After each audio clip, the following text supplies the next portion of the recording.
Welcome to this video presentation here at Wimbledon Carriage Company, and here we have the Mini Countryman on a 21 plate. I'm going to start off by showing you around the outside of the car, and then we'll hop in and run through some of the controls on the inside of it from there. From the outside you can see it's a 5-door car with alloy wheels and tinted windows. We're going to start off inside the boot space first of all.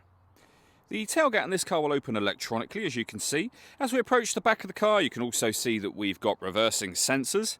Plenty of boot space as well, which can be increased further by folding down any or all of those 3 rear seats. And then underneath this boot tray section, we have the cables for the hybrid charging element of this vehicle. Okay, so we're just going to work our way back around to the front of the car, and then we'll hop in and run through some controls on the inside of it from there. Now that we've done a full circle though, you can see the wheels are all in excellent condition, as is the bodywork the whole way around the car. Just briefly before we climb in, I think it's well worth seeing the interior from this exterior point of view. You have these fantastic leather seats.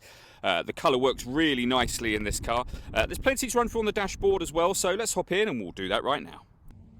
Okay, now that we're inside the car, we're going to start with the dials. So we have the main display just here, which on the right hand side has the fuel gauge, and on the left hand side will show you the battery charge level. In the centre we have the digital readout for the speedometer, and beneath that the total miles for this car, which are 20,876. If we back out to the steering wheel next, we have cruise control and speed limiter on the left hand side. We have our stereo and phone controls over on the right hand side, and then the stereo itself is over in the center just here. So it is touchscreen. So for example, you can access your satellite navigation. As you can see, you don't have to use the touchscreen. You can, if you wish to, use, and you can see me making movement on the screen now, you can use this dial just here and the collection of buttons that surround it. You'll find it's easier to use this dial whilst driving along, and of course you can access your sat nav here. You can also access your media menu, where you'll see we have DAB, FM radio, Bluetooth audio, so you can stream your music wirelessly. We've also got USB input as well. So loads of ways in which you can listen to your music. You can shuffle this around as well, so you can have these in any order you wish to. You pair your phone under the communication heading just there. If you put the vehicle into reverse, you'll see that we've got a full colour reversing camera with guidelines that show you what direction the car is headed in relation to the image that's being shown on the screen. So for example, if I turn the wheel, you can see that it will show you the car is turning in that direction. Similarly, if I put it back straight again, it's now straight on there as well. Working our way down from that, we have the dual zone climate control. So you can adjust the passenger temperature, driver temperature, you can increase and decrease the fan speed. You can determine what direction you'd like the air to be distributed in.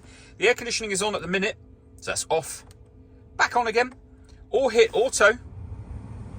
You can now hear the car has taken over the fan controls, but it also takes over the direction of the air as well to maintain these temperatures for you. If you press the auto button again, you go back to whatever setting you had that on previously.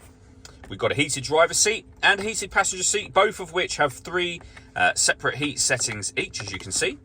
Below that, we can put the car into sport mode, green mode, or mid mode, so you can adjust it up and down, and it will show you on here whether you're in sport, mid, which is your everyday driving, or green. And there will be a little coloured hoop there as well that will indicate that you've changed it. We can turn the traction control on and off. This button starts and stops the car. If there's enough charge, this button will force the vehicle into electric vehicle mode. We are sitting here currently in EV mode as it happens. And then this button here will turn off the parking sensors should you wish to do that. We have a USB input and a 12-volt charging socket, 2 cup holders, and then the gear lever for the fully automatic gearbox. The last thing I wanted to run through is some of the paperwork we hold for the car. So firstly, you can see the V5 registration document shows this is a 1-owner car from new. 2 keys with the vehicle as well. And this is a printout from the screen on the car itself to show the 2 services that this vehicle has had to date, which you can see just there. Of course, this record is permanently on the screen of this car as well. All that leaves me to say is thank you for taking the time to watch this video. If you'd like to come and see the car for yourself and have a test drive, or you'd like a live bespoke video walk around of the car, please feel free to give us a call here at Wimbledon Carriage Company. We'd love to hear from you soon.